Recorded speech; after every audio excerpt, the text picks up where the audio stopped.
Hey everyone, I know it's been a little while.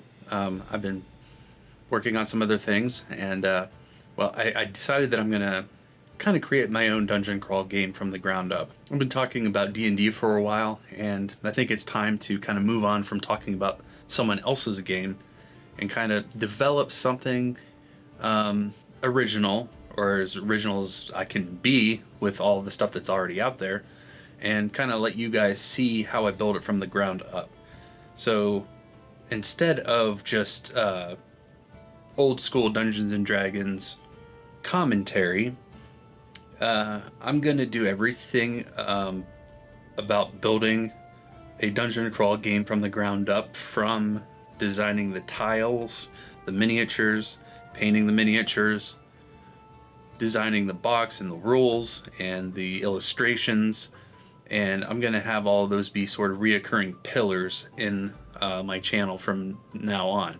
Now, I may still end up revisiting Dungeons & Dragons periodically, just to check in with the rule set as I sort of create and evolve my own rules for the game that I'll be developing. So first on the list, and what this tutorial is going to be about, is designing the dungeon tiles. Now, I have some here that I already started on.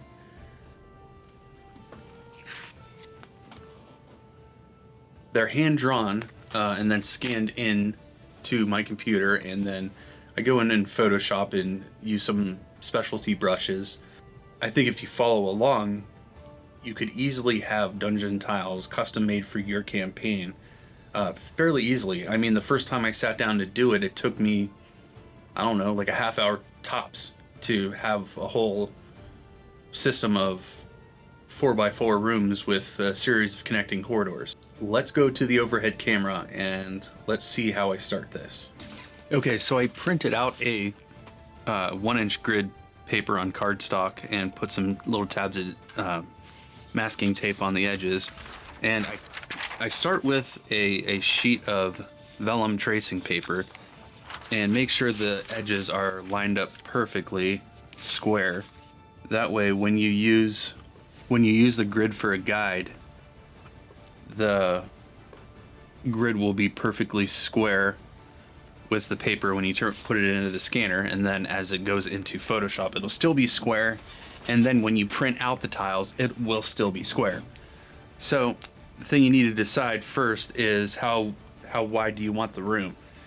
I already have a bunch of 4x4 rooms, which means if you're going by the 5-foot measurement, 20 by 20. So we could do, let's try something a little bit bigger. Let's do like a 5 by 6. I'll mark that out with a pencil. 1, 2, 3, 4, 5. 1, 2, 3, 4, 5, 6.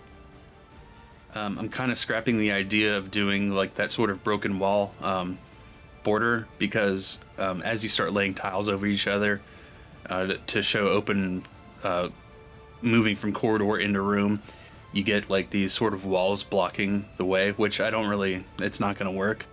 So instead, I'm just going to do a blank border, color it in black, and do 1/4 inch. Okay, so then I take my Sharpie and I go ahead and go around the edge. It doesn't have to be perfect because it's they're dungeon stone tiles, so we're kind of expecting them to be worn and crumbled, and it's going to help you to not try to make the line so straight. Okay, and then you can also outline the border.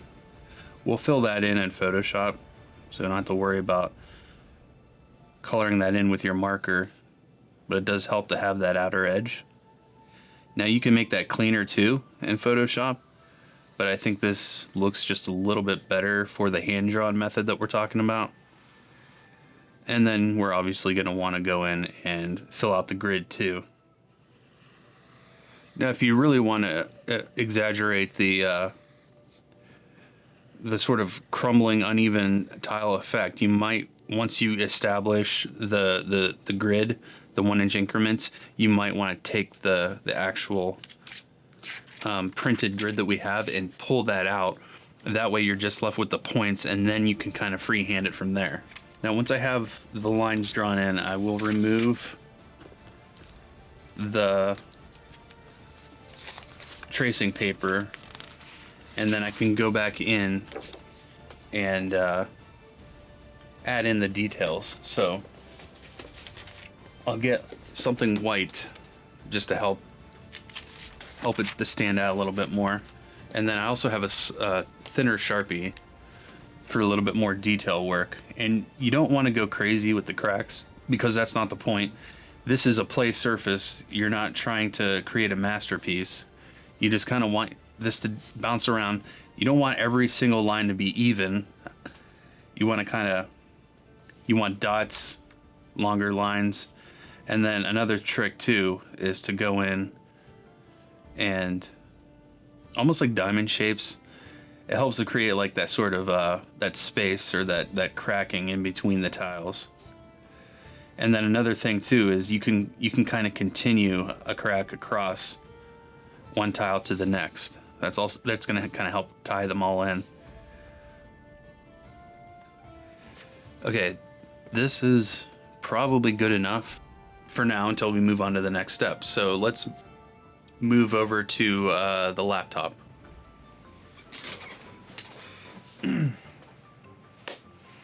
Okay, so I have it all scanned in. I did 300 DPI, 24-bit color.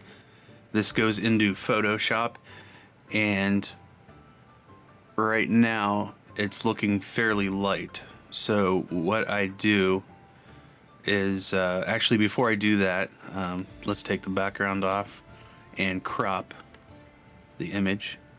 Now if you don't have Photoshop, you can also use Gimp. I believe that's still free, and it's pretty much the same exact thing. And once you get that cropped in, hit enter.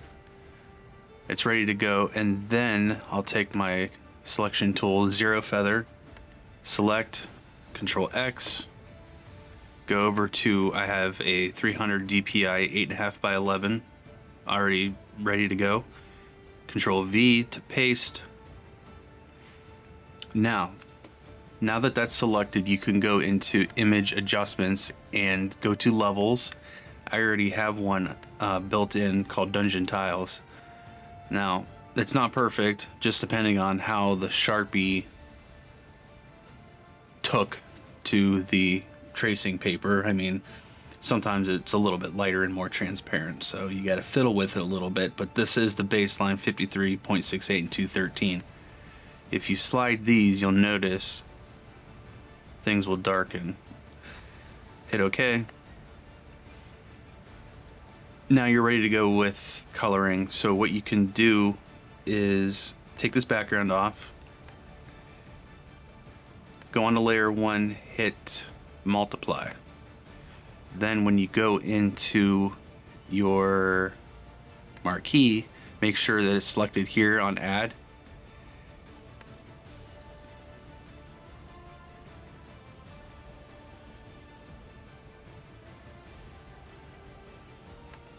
And then all you have to do is just select the border that you want. We'll do black.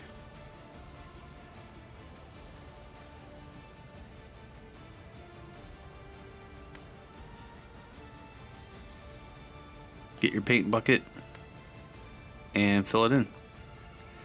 Control D for deselect. Now you have your border. Some of this white is going to show up. You can go back in with the brush. But what we want to do right now is, before we go in with the airbrush, we want to just have our basic block-in colors. So we're going to do the selection again. We're going to select the whole thing this time. And let's go with a blue-gray.